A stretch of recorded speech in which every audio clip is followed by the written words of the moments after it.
sometimes we have some shoulder instability and it causes our shoulder to pop forward. Having the shoulder in a popped forward position can mean that we end up being quite tight around the back of the shoulder, and it loads these muscle groups harder. So these muscle groups becoming harder loaded get tighter still, and then the shoulder pops forward some more. So what we're going to do is we're going to do a subscapularis exercise, and it's like a shoulder relocation exercise.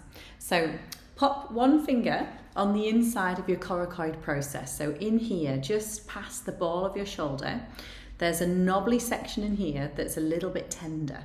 If you can find that little knobble, it almost feels like the knuckle of a finger.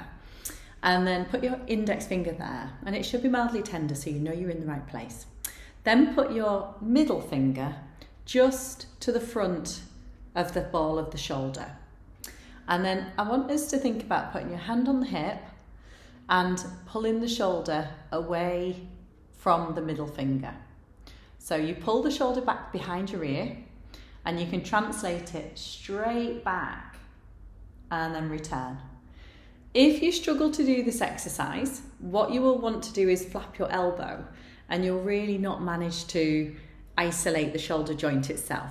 So if you're struggling and you do feel like you need to flap the elbow, then pin your elbow against a wall or a mirror. So you just hold it into the wall or the mirror, and then you don't get the ability to flap your elbow.